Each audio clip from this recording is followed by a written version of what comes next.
আজকে আমি আপনাদের দেখাবো কত সহজে ডাঁটা শাকের ভর্তা বানানো যায়। এটা কিন্তু এত বেশি সহজ কিন্তু অনেক বেশি মজাদার। এটা গরম ভাতে অনেক বেশি ভালো লাগে। তো চলুন আজকে আমরা ভর্তাটা তৈরি করে ফেলি।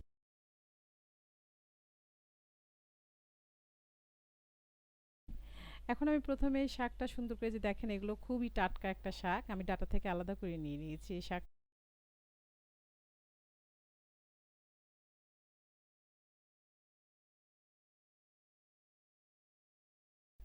এখন এটাকে কিন্তু আমি পরিষ্কার করে ধুয়ে নিয়েছি এভাবে করে।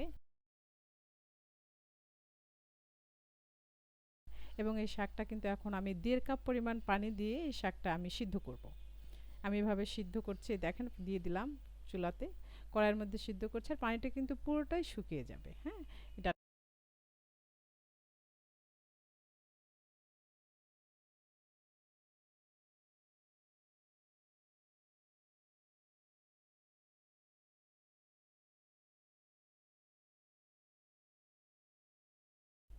এখন এই শাকটা কিন্তু সিদ্ধ হয়ে গিয়েছে, আমরা যেভাবে করে নামিয়ে নিলাম এবং এর আগের মধ্যে আমি কিন্তু কিছু কাঁচামরিচ দিয়ে দিয়েছি, আপনারা দেখেছেন।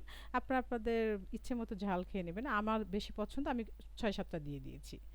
তো এটা নামিয়ে নিলাম। এখন এর মধ্যে জাস্ট শুধু পেঁয়াজ কুচি আর একটু রসুন আর সরিষার তেল দিয়ে আমরা ভর্তা বানাবো এই যেভাবে করে।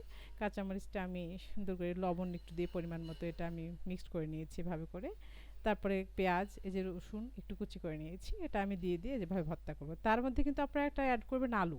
কয়েকটা আলু দিলে ভর্তাটা অনেক বেশি গ্রেভি হয়। আমি একটু আলু দিয়ে নিয়েছি, দেখেন এভাবে করে ৩-৪টা আলু দিয়েছি।